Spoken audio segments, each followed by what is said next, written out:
So Merseyside derby on Wednesday. I was going to say this weekend, but that would be a lie. We've done a preview over on our channel. We've done a lot of build-up content. It was more exciting doing random stuff than actually talking about the game because you are basically manic depressives at the moment.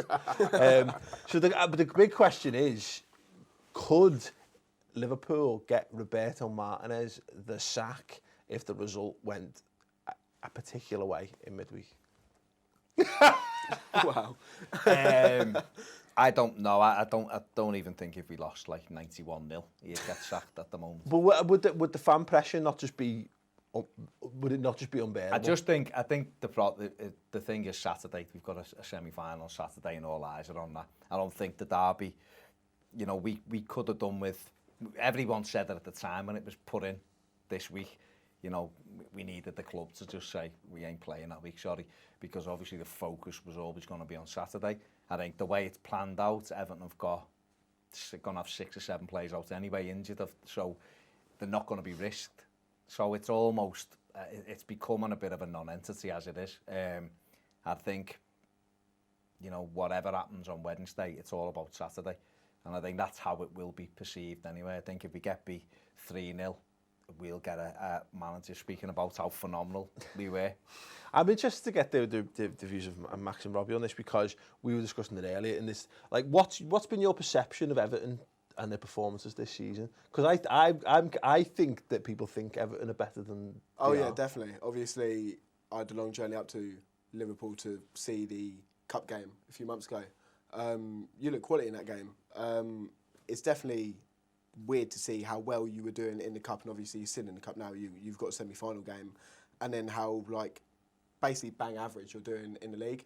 It's definitely weird to see, but I don't see you sacking Martinez before the end of the season. To me, it would be pretty foolish to sort of get rid of a manager when there's only 5 or 6 games left of the season. I really don't see it happening, as you said, no matter what the score is on Wednesday.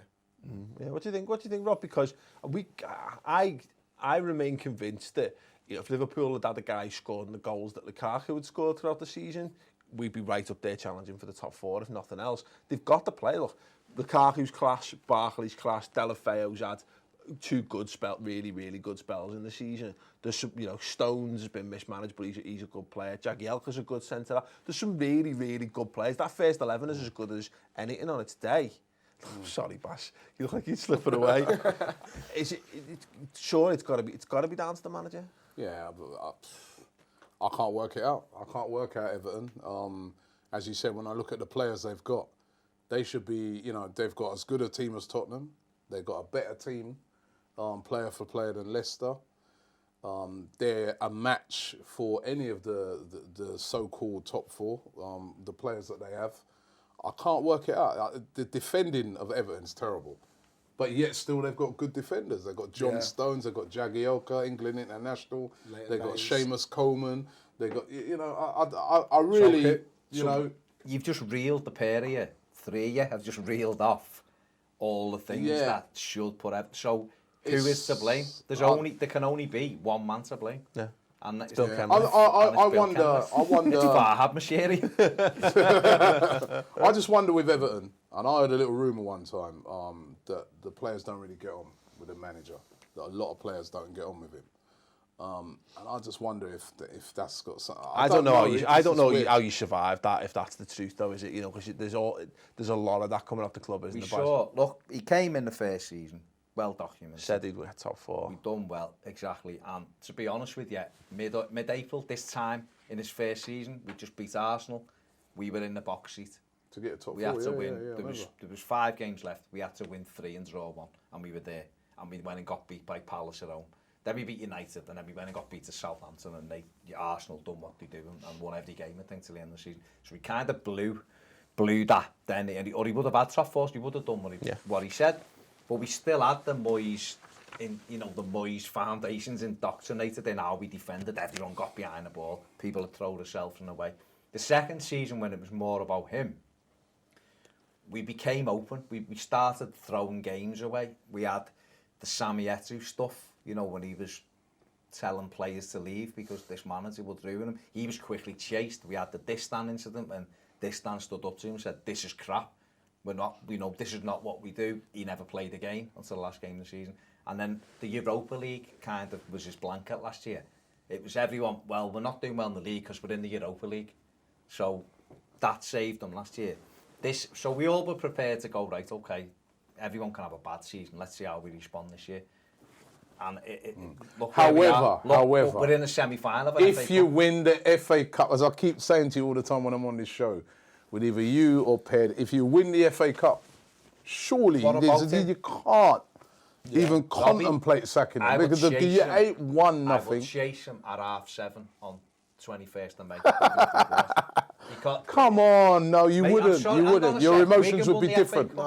Your emotions would be different. Your emotion. When's the last time you won a trophy? Your emotions would be different. You'd be like, you know what? We won something. 1995 is the last. You know what, Rob? You're right. You're right. You are right. I will chase him on the 22nd because it means it will be amazing. It'll be fantastic. And we'll have the greatest night ever. It'll be amazing. And the next day, down the city with the cup will be amazing. However, you can't look at cups and go, that's it, we're going the right direction. You've got to look at your team. But it can change your mindset. It can change it can give you a winning mentality sort of thing. Nah. All Arsenal has to live for is the FA As Cup, an Arsenal fan, maybe. But off of experience, right? We've you know, the mood a couple of years ago was on the floor as well. This isn't talking about anything. I said before, like, I've heard Arsenal fans. He looks like he's back in the 90s when we won stuff and you rap. I said before, I've heard Arsenal fans slating Arsene Wenger, the man that has delivered Champions League football for 20 years consistently, every single year. He's won 2 FA Cups on the bounce, as well as finishing in the top 4. That's, for me, that's good. That's a trophy. Hang on. That's a trophy and a top 4 place, right? So that, for me, is quite successful. Everton are like... Everton finished 12th. 12th and an FA Cup. We're going that way. We ain't going that way. So what I'm saying... Yeah. If you had to sack Martinez, who would you want back, though? Would you take Moyes back? No.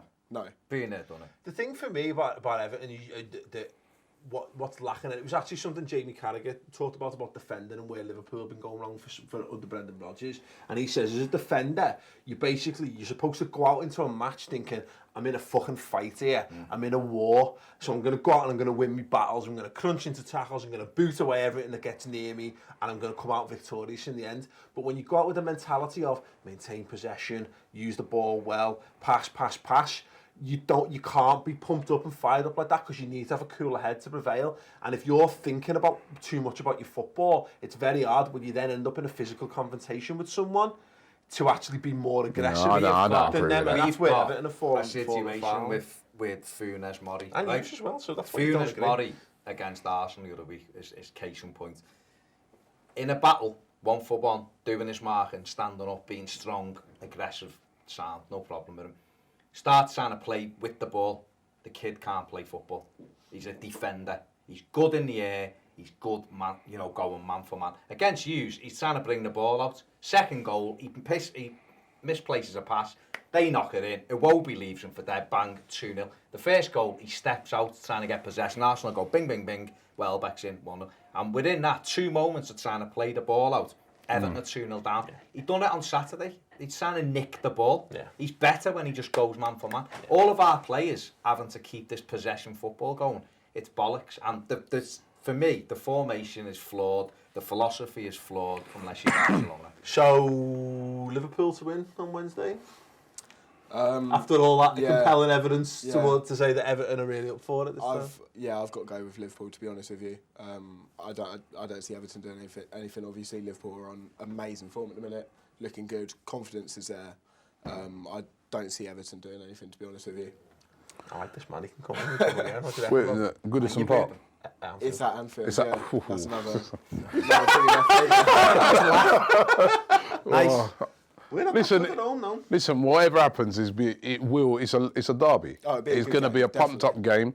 And a lot of times, you know what, you saw yesterday in the Old Firm derby, you got a team from a lower league, right, in Rangers, right, and they were so pumped, so you can never predict derbies, and they always go to plan. So and under Martin, I think that's what you will be in a couple of seasons' time. You'll be able to get pumped up for I think I'm going to go for a draw. I think that game's going to be a lot closer than people think. Everton do have quality players, so I'm going for a draw in that game.